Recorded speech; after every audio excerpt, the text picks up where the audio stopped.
आप देख रहे हैं पब्लिक समाचार, पब्लिक के हक में। एक एक शख्स मिलकर के तालियां बजा करके इस्तेकबाल करें, मालेगांव शहर में इस्तेकबाल करें।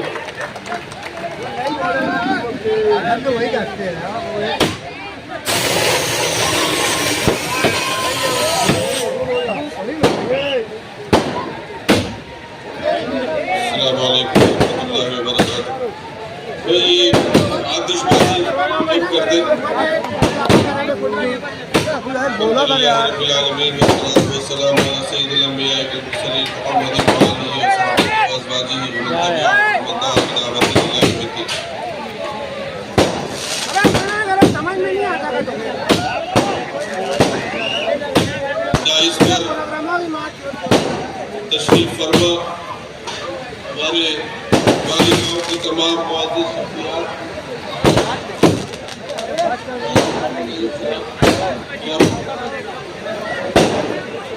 तमाम सामने बैठे हुए। हेलो, ये पटाखेबाजी बंद कर दो वहाँ से। तो मना किया गया तो क्यों कर रहे हो? इससे ऐप ज़ाया होता है।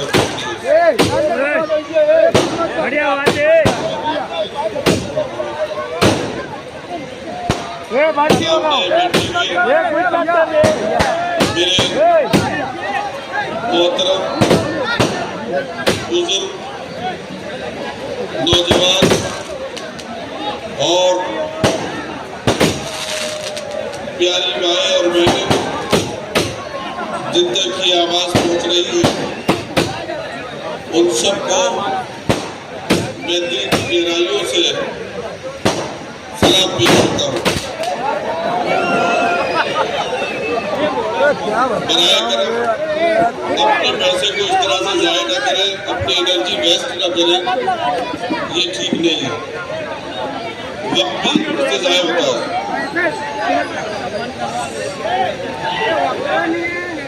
मेरे अजीज भाइयों, मैं आपके दरमियान उत्तर प्रदेश रामपुर से हाजिर हुआ हूँ।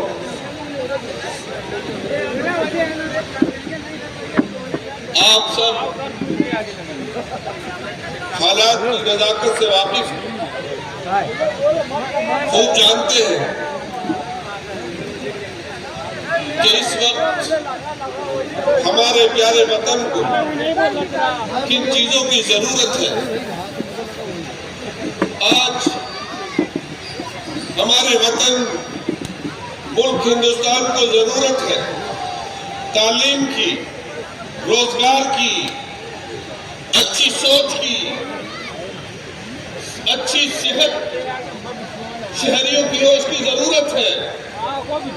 शहर अच्छे हों, देहात अच्छे हों, स्कूल अच्छे हो, नजरिया और सोच अच्छी हो, पॉजिटिव हो, की जरूरत है, होते हैं। इसमें किसी धर्म और जात की बात नहीं है।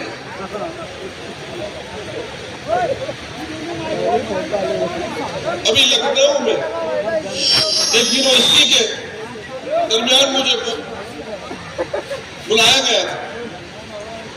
वहाँ और भी ऑनरेबल मेंबर ऑफ पार्लियामेंट और सीनियर मेंबर ऑफ पार्लियामेंट भी थे।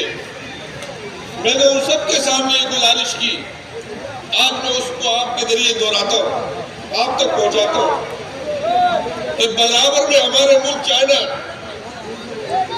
जिसने सारी दुनिया को अपने मैन्युफैक्चर्स आइटम से पाट दिया और दुनिया की इक्तिसादियात पर काबू पा लिया, क्या ऐसा नहीं हो सकता कि हमारे वतन में हर जगह तालीम, सेहत के मराकिज हो और सारी दुनिया हिंदुस्तान इल्म हासिल करने के लिए आए? क्यों नहीं हो सकता?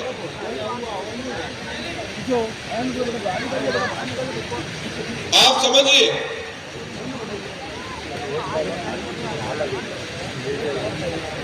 बहुत गहरी बात, छोटी सी बात में मैं कहना चाहता हूं। घर में, घर के हेड फैमिली मियाँ बीवी में अगर झगड़ा हो तो बच्चों का पढ़ाई में मन नहीं लगता। एक घर की बात है, एक परिवार की बात है, एक फैमिली की बात है। लेकिन जिस मुल्क में रोज झगड़े सरकारी सतह पर बर्पा किए जा रहे, इश्यूज खड़े किए जा रहे, तो वहां के नौजवानों को और तालिब इल्मों को क्या दिशा मिलेगी, क्या सीख मिलेगी, क्या रहनुमाई मिलेगी? आप लोग बहुत खुशकिस्मत है कि आपको एक ऐसी लीडर, हमारी बहन शान हिंद की शक्ल में एक रहनुमा, एक बहन मिली है, जो मुझे उम्मीद है कि एक दिन वो पार्लियामेंट में इकरा हसन की तरह नासिक जिले की नुमाइंदा बनेगी। मैं ये बात पूरे यकीन के साथ कहता हूं कि अगर ये यूपी के किसी जिले से एमपी के लिए समाजवादी का टिकट इनको मिले तो सारे हिंदुस्तान, सारे हिंदू और मुसलमान, सिख, ईसाई इनको पार्लियामेंट में पहुंचा देते। आज आपके लिए मौका है।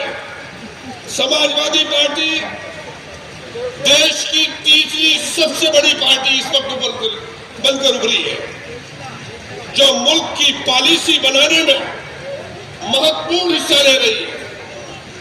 देश के सबसे बड़ी रियासत उत्तर प्रदेश की सबसे बड़ी पार्टी है और देश की तीसरे नंबर की पार्टी है, और मौजूदा सरकार बैसाखियों पर चल रही है, न जाने कब गिर जाए। इसलिए आप इस मौके को गवाइए मत। अपनी बहन का सम्मान और इज्जत आपके हाथों में है। इनको आप बढ़ाएंगे तो कल सेंटर में एक सेकुलर मजबूत ताकत होगी। तो पावर लूम के लिए जो बिजली उत्तर प्रदेश में अखिलेश जी ने बहुत कम दामों पर दी थी, 65 रुपए फी लोगों की थी, वो यहां पर भी होगी और उसका फायदा यहां भी होगा। अपने वोटों को किसी जज्बात में आकर तकसीम होने से बचाइए।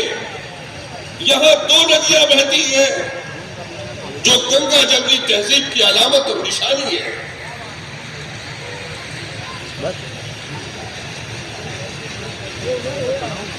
आपके शहर में उसकी जिंदा मिसाल है। यहां पर 2 नदियां मिलती हैं, संगम होता है।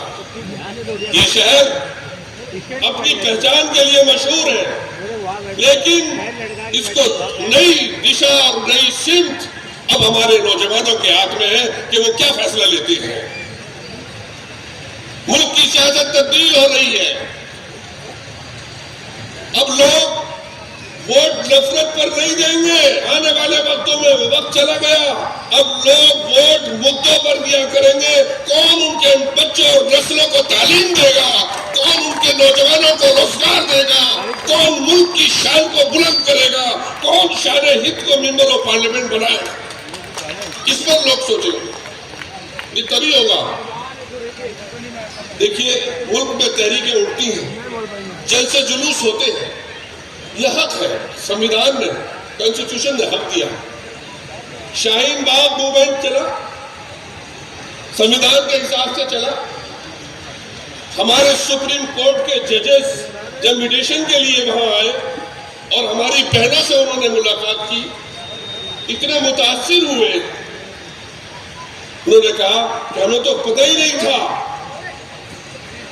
कि बुर्का पहनने वाली और पर्दा करने वाली और सर पर स्कार्फ रखने वाली अपने माफी जमीन को, कॉन्स्टिट्यूशन को, लॉ को इतने बेहतर तरीके से बयान कर सकती है। और इतना बड़ा मूवमेंट वो चला और कामयाबी के साथ इख्तिताम पर पहुंचा। इसलिए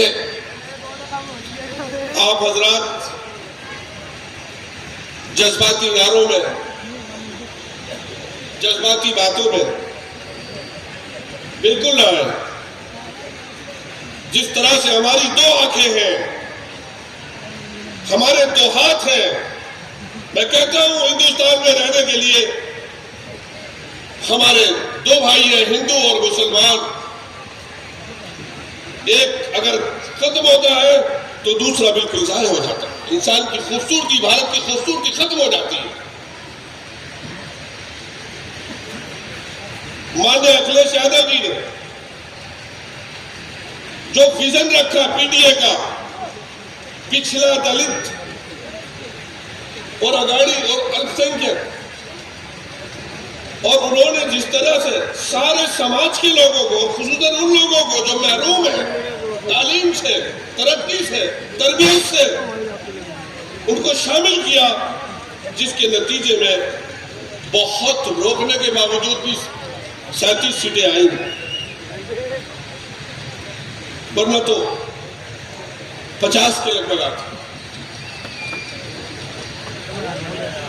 तो मुझे उम्मीद है इंशाअल्लाह मालीगांव के हमारे नौजवान, हमारी माँ और बहनें बहुत संजीदगी से, हमारी बहन जिसका नाम ही अल्लाह ने उसके वालिदैन के जरिए से शान-ए-हिंद लिख दिया है, रख दिया है, तो वो एक दिन शान-ए-हिंद की अलामत बनकर पार्लियामेंट में आपकी आवाज उठाएंगी। मैं तो इनके अंदर जो जज्बा देख रहा हूं, जो सलाहियत देख रहा हूं, अभी दूसरी मर्तबा मेरी मुलाकात हुई है तो वो मैं ऐसे देख रहा हूं जैसे कोई मेच्योर पार्लियामेंट के मेंबर होके कानून जानते, तहजीब और शाइस्तगी जानते। तो इकरा हसन भी एक ऐसे इलाके से आती है जहां पर 40% मुस्लिम है, 30% मुस्लिम है और 60% नॉन मुस्लिम भाई उसको अपना कायद और रहनुमा बनाकर भेज सकते हैं। तो क्या नासिक वाले नहीं भेज सकते? भेजेंगे, लेकिन उसकी शुरुआत आपको करना होगी। मेरे नबी अपनी बहन का बहुत एहतराम करते थे। जब रजाई बहनें उनके घर आती थी तो फरमा दिया करते थे कि बहन जो तेरा जी चाहे ले जाए, हम तुझे हदिया देते। लेकिन बहरहाल ये इस शहर की बेटी भी है, बहन भी है, और इनके शौहर ने जो है जो जज्बा दिखाया है कि वो नौजवानों के हुकूक के लिए, किसी मजलूम की हिमायत के लिए कभी पीछे नहीं रहते। मुझे उम्मीद है कि ये दोनों मिलकर के इस शहर की तस्वीर बदलेंगे, यहाँ का बेहतर कल्चर बदलेंगे और गंगी जमनी तहजीब को मजबूत करेंगे। और एक दिन वो आएगा कि इंशाअल्लाह ये पार्लियामेंट में भी आपकी आवाज उठा करके वहां के मसाइल भी हल करेंगे। मैं इसी अपील पर असेंबली की होने वाले इलेक्शन में असेंबली के लिए आप इसकी बात कर रहे हैं, मैं तो अगली बात कर रहा हूँ। इंशाअल्लाह ये तो फाइनल है। असेंबली में तो इनके पहुंच गई है। जिस तरह से मैं लोगों के जज्बात देख रहा हूँ, मैं अखिलेश जी की बात बताऊं कि जो अयोध्या से एमपी बने हैं, अखिलेश जी ने तकरीर करते हुए कहा कि ये पूर्व एमएलए हैं और एमएलए थे। तो लोगों ने पूछा तो कहा कि अभी हो गए एमपी। तो मैं इसीलिए कह रहा हूं कि ये एमएलए तो बन गई, अब तो इन्हें इंशाअल्लाह एमपी बनना है। आने वाली 20 तारीख को आप इन्हें जल्दी से असेंबली में पहुंचाइए। न जाने कब इलेक्शन हो, ये पार्लियामेंट में पहुंचेंगे इंशाअल्लाह, अल्लाह ने चाहा। मैं इस अपील पर और फिर आप गौर कीजिए, उत्तर प्रदेश को, देश की सबसे बड़ी रियासत को, जो देश की तकदीर बदलती है, उसको यहाँ से क्या मैसेज आएगा?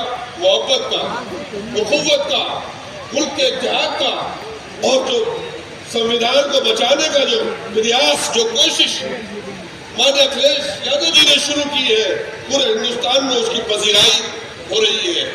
मैं इन अल्फाज के साथ अपनी बात खत्म करता हूँ और दुआ करता हूँ कि समाजवादी पार्टी महाराष्ट्र में जितने भी लोग उसके खड़े हैं वो इंशाअल्लाह कामयाबी से हमकिनार होंगे और गंगा जमनी तहजीब और कॉन्स्टिट्यूशन की हिफाजत करेंगे और मुल्क के जो असल मुद्दे हैं, जो मसाइल हैं नौजवानों के, बच्चों के, सेहत के, एजुकेशन के, उसको बेहतर से बेहतर करने की कोशिश करेंगे। बहुत शुक्रिया।